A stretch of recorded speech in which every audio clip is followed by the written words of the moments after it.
A antropologia, ela nasce com o aparecimento do curso de Ciências Sociais, de História e de Geografia, porque eram os cursos onde se estudava antropologia.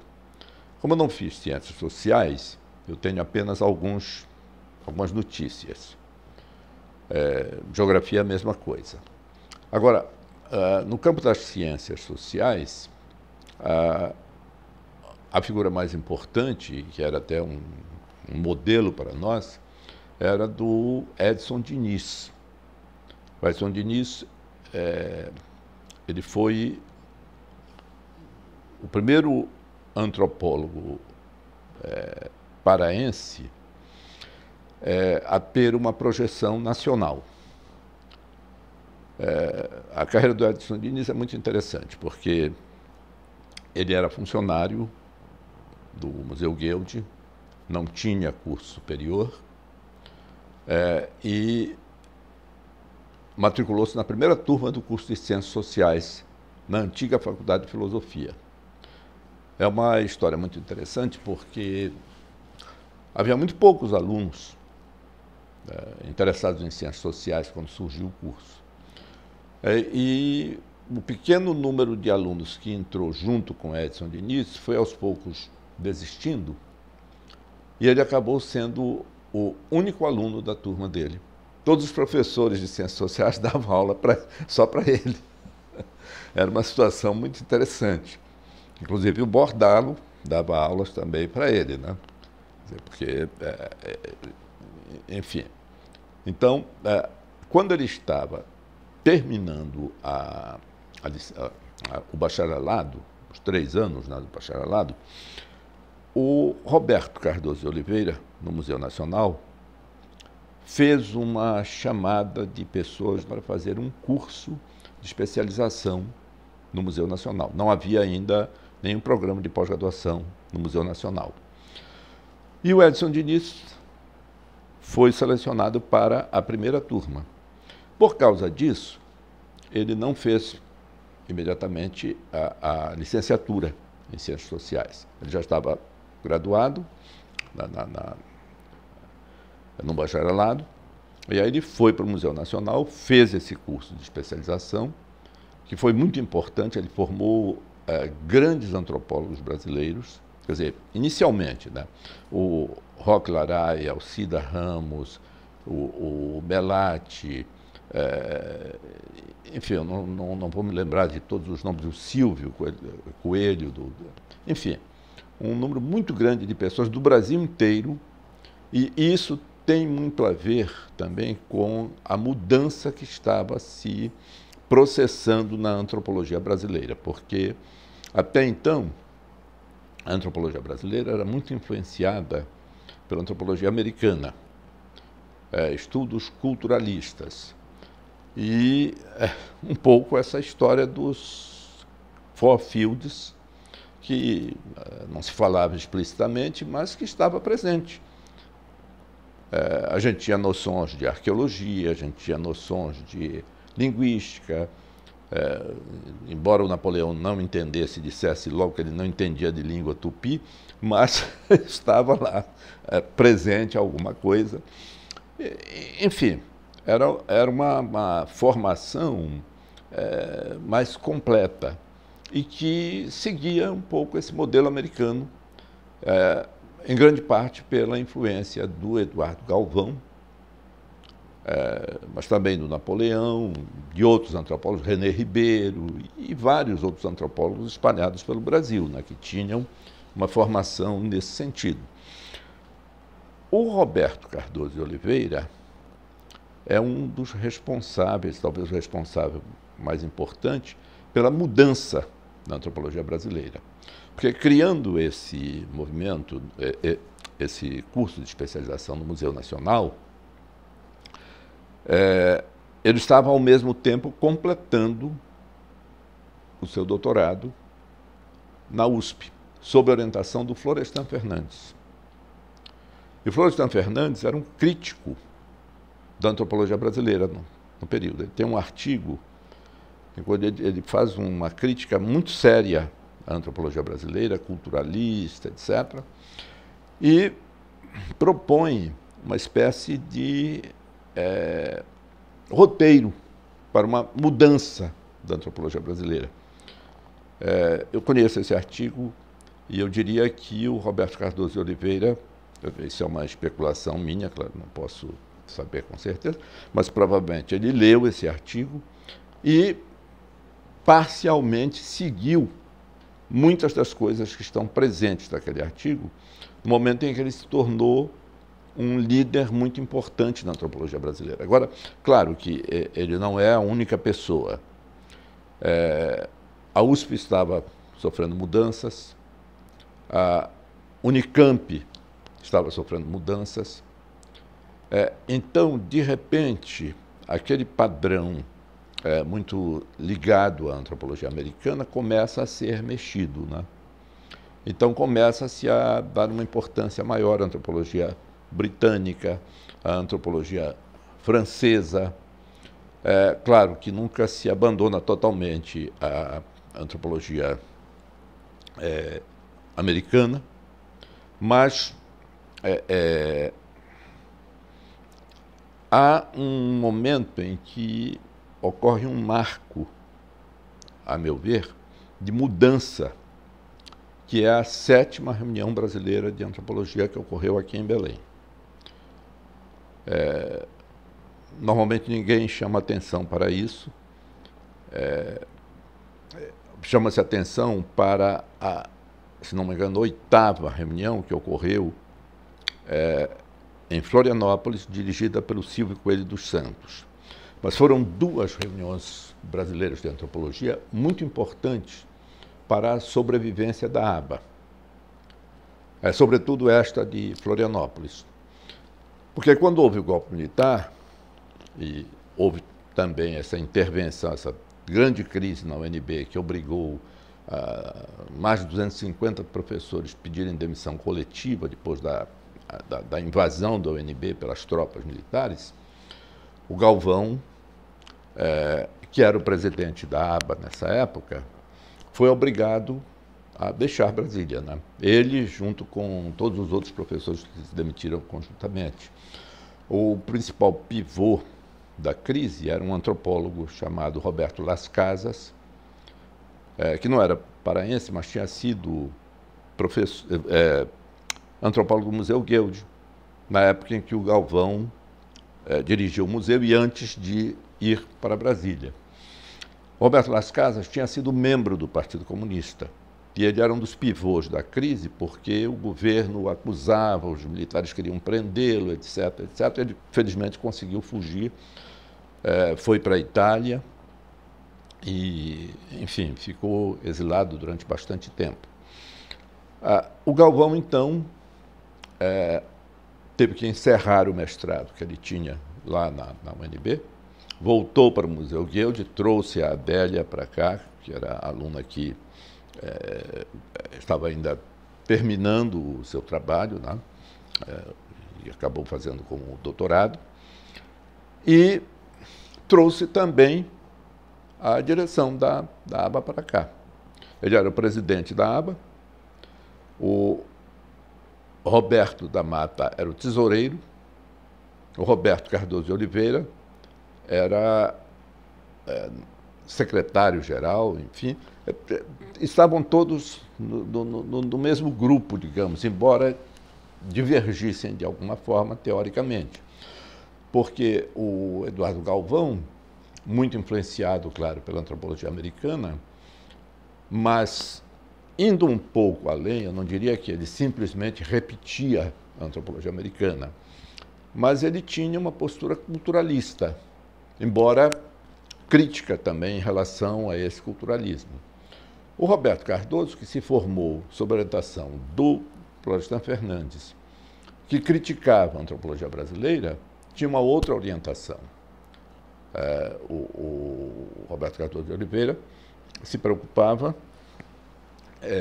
em incluir na antropologia brasileira as reflexões que estavam sendo feitas na Inglaterra, na França, no México, inclusive por sociólogos importantes como Stavenhagen, enfim.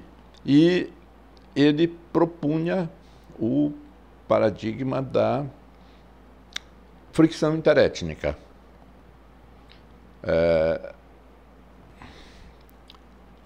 Ao invés de pensar numa aculturação em que as sociedades emprestavam umas das outras os seus costumes, enfim, ele coloca a questão em termos de uma situação conflituosa. Ele se inspira também muito no Balandier, que nessa época tinha escrito um trabalho famoso sobre o processo de libertação dos países africanos do domínio europeu.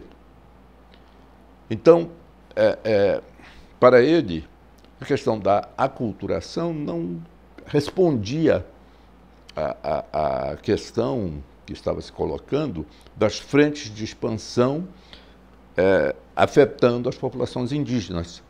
E o Roberto Cardoso, criando essa formulação teórica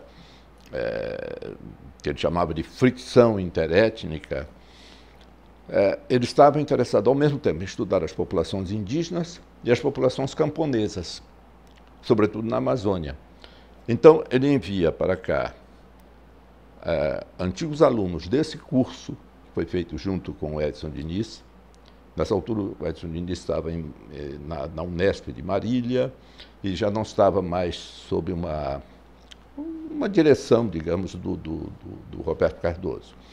Mas o Roque Laraia, o Roberto da Mata, ainda estavam se formando como antropólogos e estavam ligados ao Museu Nacional e foram indicados.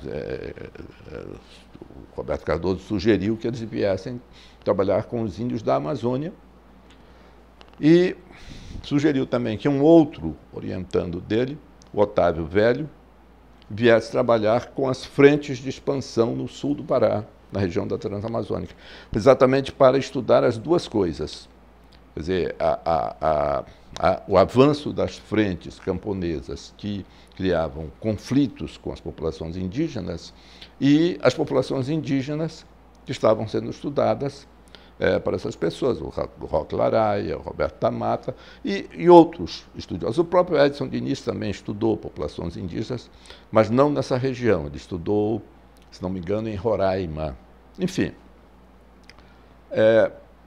nesta 7ª reunião brasileira de antropologia que ocorreu aqui, acoplada ao simpósio da biota amazônica, que comemorava os 100 anos do Museu Guild, a ABA funcionou, a Reunião Brasileira de Antropologia funcionou como um apêndice do Simpósio da Biota Amazônica. Talvez os participantes dessa reunião coubessem aqui nesta sala. Eram muito poucos. Agora, os anais estão completos. Tudo que foi apresentado lá está publicado nos anais do simpósio, né? E fica muito claro como existem dois grupos, não sei se a palavra correta é se defrontando, mas interagindo. O grupo que seguia ainda o paradigma mais antigo da antropologia brasileira, culturalista, etc., que era liderado pelo Tchabão, e o grupo novo que estava surgindo, liderado pelo Roberto Cardoso de Oliveira, com o paradigma da fricção interétnica. Eu não sei se havia, porque eu não posso dizer exatamente se havia algum trabalho, mas talvez houvesse algum trabalho também voltado para a bioantropologia. Mas, enfim, nessa reunião, as duas perspectivas se confrontaram e já começam a mostrar a mudança que vai ocorrer. Claro que essa mudança é uma mudança lenta, Em outras reuniões, depois que terminou esse período crítico, a reunião de Belém, a reunião de Florianópolis, onde a aba estava ainda ameaçada de desaparecer, enfim, devido ao regime militar, embora não houvesse propriamente uma perseguição dos militares contra os antropólogos, não posso dizer que havia. Claro que muitos antropólogos foram punidos, por exemplo, aqui nós tivemos o Orlando Sampaio Silva, que foi punido, foi demitido com vencimentos proporcionais ao tempo de serviço, e em vários outros lugares antropólogos foram punidos, mas não havia uma guerra, digamos, dos militares contra os antropólogos, nada disso. Com essa mudança de paradigma, a antropologia brasileira começou a se modificar. Há o trabalho do Roberto Cardoso, primeiro no Museu Nacional, depois na UNB, a fundação do programa de pós-graduação em antropologia na Unicamp, que traz pessoas de fora, como, por exemplo, Peter Frey. Há uma mudança na USP, um programa que surge mais ou menos nessa época, mas que não chega a ter uma participação tão importante, embora seja muito importante também, é o programa de pós-graduação de Pernambuco, sob orientação ainda tradicional, enfim, mas que é um programa que é bastante antigo. E com isso tudo, as reuniões da aba apresentam várias situações. Durante muito tempo, a gente ia nas reuniões da aba, embora não tivesse uma ligação maior com a bioantropologia, mas a gente encontrava vários bioantropólogos, inclusive aquele famoso do Rio Grande do Sul, que eu não lembro o nome, foi o professor Salzano. Salzano era uma pessoa presente nas reuniões da aba, e a gente ia assistir também conferências dele, falas, era uma pessoa muito acessível, a gente conversava bastante com ele. Quer dizer, então, essa participação do Salzano e de outros bioantropólogos era bem notória nas reuniões brasileiras de antropologia. Aos poucos, isto foi desaparecendo. Eu não sei exatamente por quê, mas acho que pode ter sido também por essa mudança de paradigma que fez com que nós nos preocupássemos menos com a antropologia americana e mais com...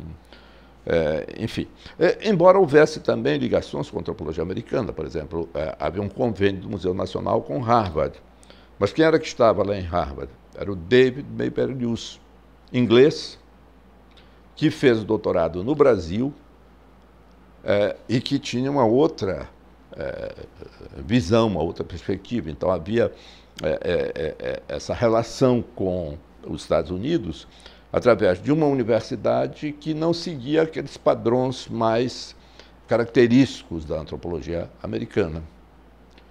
Enfim, isso eu acho que é uma coisa que mostra bem como a antropologia brasileira foi se modificando e, aos poucos, foi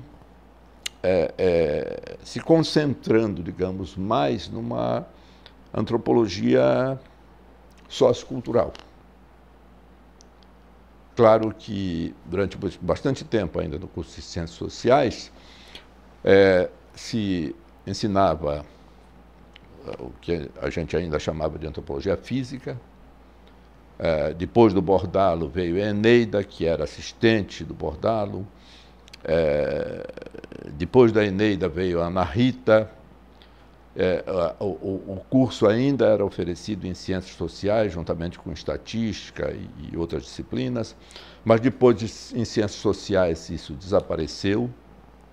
Eu diria que foi uma reforma, eu não posso ter muita certeza, que ocorreu num período em que o Roberto Cortes, que era ao mesmo tempo professor da universidade e pesquisador do Guild, teve uma participação bastante grande.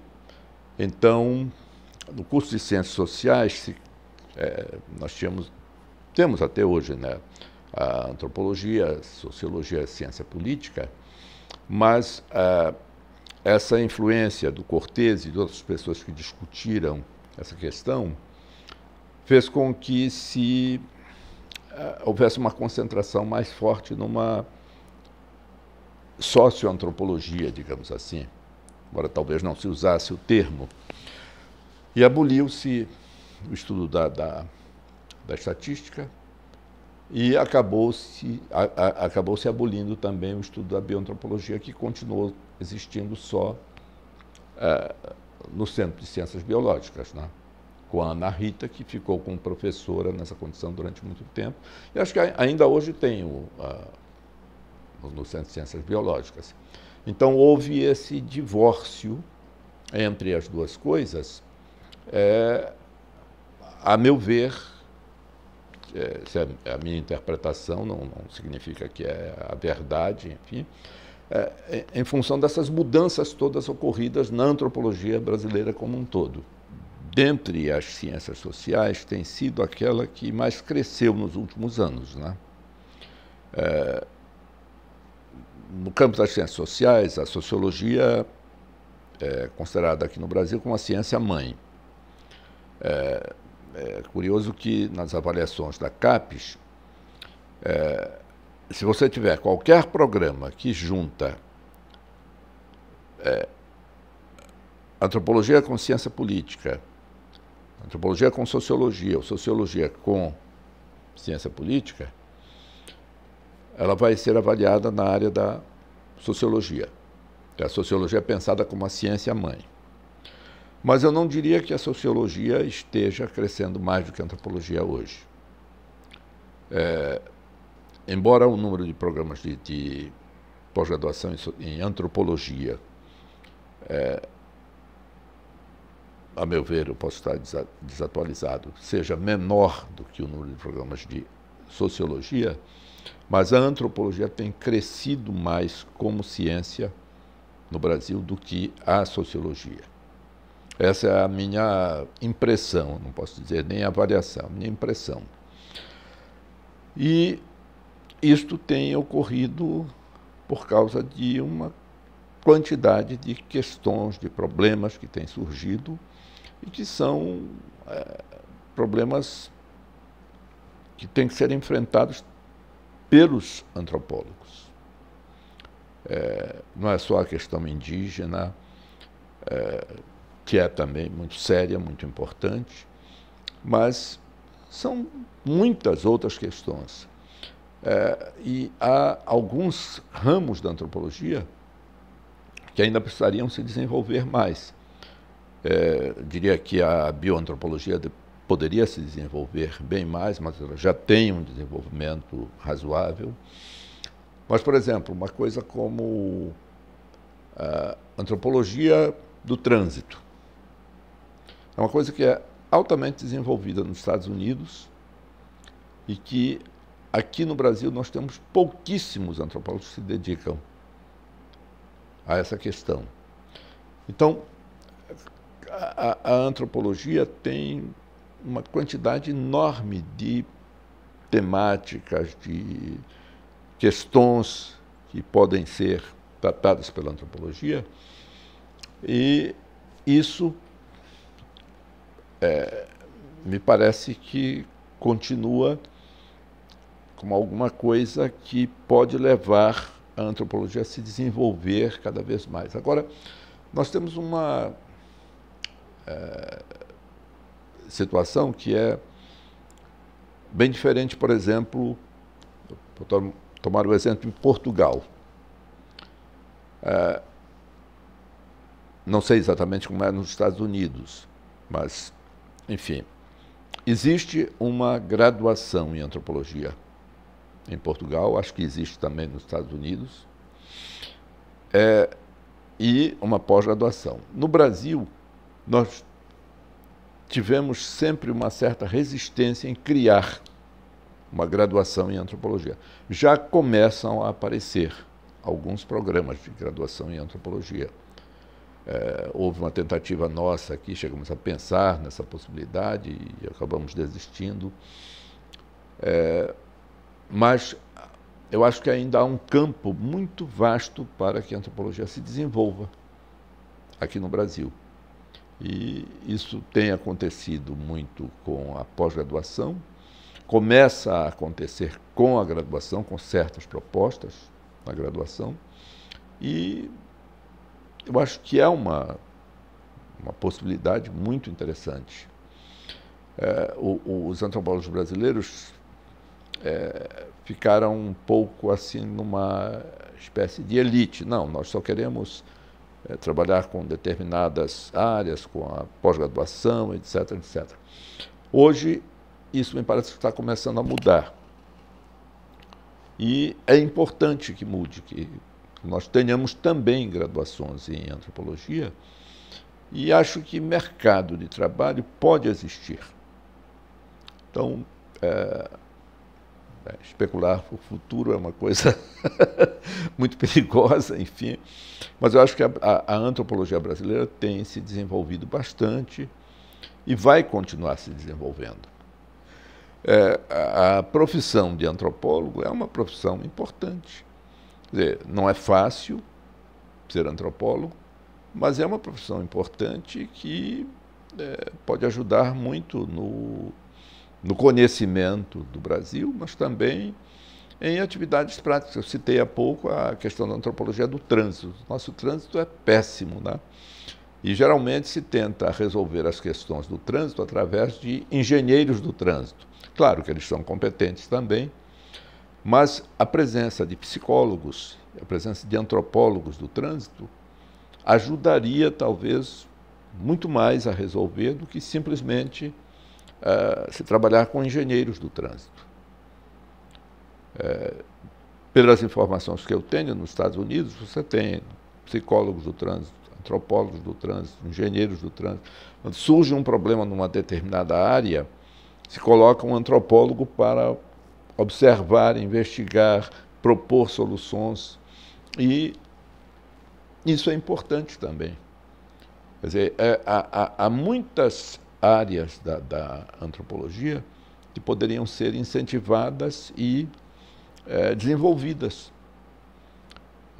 A bioantropologia, claro, que é extremamente importante e acho que nós deveríamos investir muito nela também.